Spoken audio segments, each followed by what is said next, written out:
Welcome back to the Dallas Meetup Dime, where we get straight to the value in 10 minutes or less. I'm your host, Carson Gibbons, and today I'm joined by a fixture on the Dallas arts, advocacy, and fundraising scenes.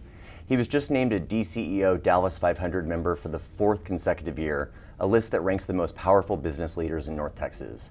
He's a lifetime advisory member of the board of directors for Black Tie Dinner, where he served as 2020 and 2021 co-chairman. Black Tie Dinner has been the largest fundraising dinner for the LGBTQ community in the nation, having distributed over $32 million since its inception in 1982. He's the Chief Experience Officer of the Dallas Museum of Art, located here in the Arts District of downtown Dallas. The DMA was established in 1903 and welcomes over 800,000 annual visitors. Please help me welcome Brad Pritchett. Thanks for having me. How are you? After that intro, I'm tired, but man, I'm I know we only have 10 minutes. I know, I'm glad to be here. Limited time left, but Yeah. what's new with you? Man, there's never a dull moment. We just wrapped up a few weeks ago this year's annual Black Tie Dinner. I saw that. Lots of fun, lots of compelling award recipients and speakers. Over 2,000 people attended this year. Really? And now we do our part as the board of directors, and we crunch the numbers. And then here in a few weeks in December, we do what makes us tick, which is pass out the checks to all the deserving local beneficiaries. How many are there this year? This year we always have up to a certain amount, and this year there's a little over 20, I believe, but all right here in North Texas. And so in a part of our model, we always take half the money that is raised and give it to the HRC Foundation. So Human Rights Campaign Foundation is our national beneficiary. They'll get a check, and then all of our local North Texas LGBTQ-focused nonprofits will also get a check. Does your time with Black Tie predate your time with the Dallas Museum of Art, or how did you get started in that? It does. So I started volunteering with Black Tie Dinner back in 2012, 13, wow. And so I joined the board in 2015. So been on the board over a decade, and in your intro you recognized just a couple weeks ago I was appointed lifetime trustee, which is a really big honor, but then you also think— It's been a big month for you. It's been a big and busy month, but all blessings that I'm truly just excited to be a part of. So no, been around the Black Tie board for a while, and then this month will mark 4 years at the Dallas Museum of Art. How does Black Tie change year to year in terms of like growing the agenda, the content, diversifying that? Like, what does that look like? Really, it all depends on what's hot at the moment, and what are we experiencing, not only as a nation, but as a culture, and specifically, what are we going through as an LGBTQ community? And obviously right now, there's just so much going on. It's polarizing, right? So we want to focus on what matters to our community, what matters to our allies in the room too, because there's a lot of allyship that's happening in that ballroom as well. And really, we try to get the hottest, most relevant folks to come and to speak and to perform, and then we also award certain people for everything they've done for our community. So every year the feel is different, the tone is different, the theme changes every year, so that also helps us lean into different thematic moments. I'm curious about your journey with the Dallas Museum of Art, because you've reinvented your program and your department and created kind of a new experience department based on our last conversation. I'd love to hear what led up to that. Like, what was the need that you saw kind of over your first couple of years there? Well, I was hired as our Chief Marketing and Communications Officer. So at the time, really under my bailiwick was traditional marketing, earned media, paid media, owned media, comms, graphic content, and creative, and that was where it stopped, right? And that was it. That was the wheelhouse. But about a year in, we sort of felt this rub with our visitorship, in that we would do everything to get them to the museum, and whether that be through traditional advertising or social media or earned media with PR.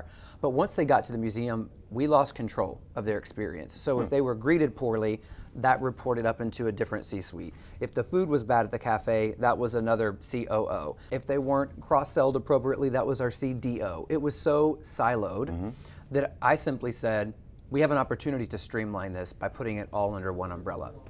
And really, that was where the suggestion stopped. And so at the time, the director of the museum and the board came together and said, yeah, we feel like we're onto something here. We do need this new combined team of experience, and we'd like you to lead that. And so we kept marketing, we kept comms, but we added anything that touched the guest experience. So our box office, our cafe, our retail store, our private events. So if it involves a sense of belonging that we hope you feel when you come to the museum, it now funnels up under me and underneath the experience team. So you're a glutton for punishment. You basically 100%. carved out a bunch of new tasks. I thought, how could I not sleep for 2 years? Let's do this. But it was amazing, though. I'm curious about any before or after, like, measurable metrics of, like, I don't know if you do NPS or what your measurement system is, but any improvement that you've seen, even anecdotally, since taking over the entire life cycle of that experience? Well, yeah. Well, obviously, proof is in the pudding when it comes to numbers, right? So we just want to make sure that people are coming to the museum, and not only just once. We want them to come, but then become members, and then become donors. And so obviously we can look at those metrics, but we survey our guests every time they come into our doors. And so to ask them, did you enjoy your experience? Would you tell a friend? Would you come back? To see those metrics increase in our favor, that's been nice to see, because there are times where people are like, hey, I wasn't greeted the most friendliest of ways, or I didn't think the food at the cafe was great. That narrative has changed, which is good. Talk to me about the journey from being like a casual attendee in town all the way to I'm attending an event, I'm becoming a donor, I'm becoming a member. Yeah. What is that? What are the impetus point? What is my ROI from that, I guess? Like, well, we're a free museum, and so that's great for a lot of reasons, right? We want everyone to come and feel welcome at the Dallas Museum of Art, but there are price points involved when you want to pay for a special exhibition, or if you want to, from an earned revenue perspective, if you want to eat or if you want to shop. But for us, that stewardship looks like, hey, everyone come and enjoy the museum for free, but we do want you to become a member, because members get more, right? They get the perks, they get early access, they get free parking all year long, they get invited to exclusive events. And so really, when you become a member, you're really going on that journey with us, right? You've gone from first date to now we're dating. I run DallasMeetup. I didn't know that the Dallas Museum of Art was free to attend. You know what? A lot of people don't. Because we do have special ticketed exhibitions, but general admission to our museum is $0. And what's great about that is we're an encyclopedic museum, so we have a collection of over 25,000 works of art that people can come in and out and on rotation and enjoy the museum. And multiple days it will take you to probably get through all of that. And that's free. That's free of charge. What about volunteer tracks? Is there any type of YP program or anything?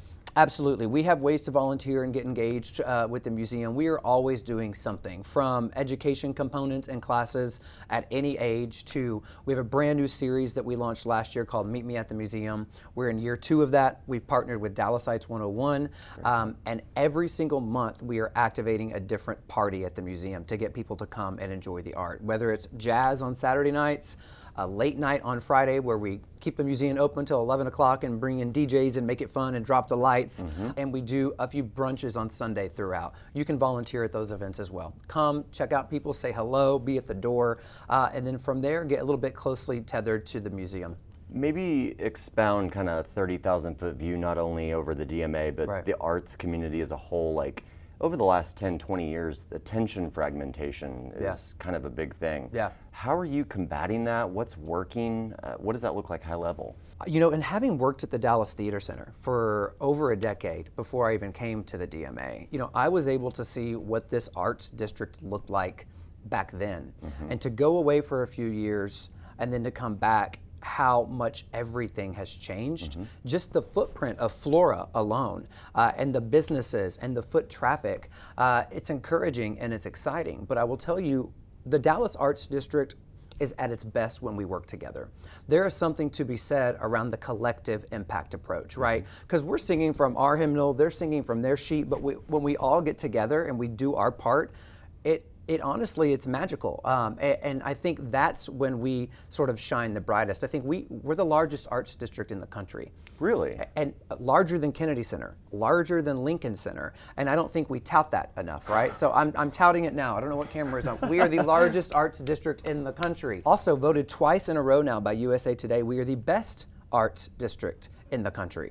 So to get that accolade from such a prestigious publication, we're out here telling people that will listen, like, come to the Dallas Arts District. There is more to do here per square foot than any other arts district in the nation. And to your point, Flora is just beautiful. It's uplifting to be down there at this point. And it's just the landscape has changed. That's one of the reasons we're looking into how to reimagine the DMA, because, when it opened, there was no Clyde Warren Park. That was a freeway. We were the original anchor of this arts district. There was nothing else. And fast forward all these years later, that sort of bunkerous feeling that you have with the DMA, we want to revise that because we want people to feel welcomed, right? And especially now as the anchor, you have the park, you have everything else happening down here. We want everyone to feel like they can just step on in and enjoy it. Congrats on everything that you're accomplishing across both of these organizations. What is your ask, either from a black tie perspective or a DMA perspective, for the Dallas Meetup community that's largely professionals kind of in the greater burbs and downtown area? Get involved. Honestly, get involved. And when I say that, I don't mean just go and attend. That's wonderful, right? But go and attend. Spend money at these organizations, donate your time, treasure, and talent. It's the 3 T's I always talk about. If you have time, volunteer. If you have talent, give it to them. And if you have treasure, as nonprofits, we need that as well. Beautiful. Yeah. Thank you so much, Brad Thanks for Pritchett, having me. everyone.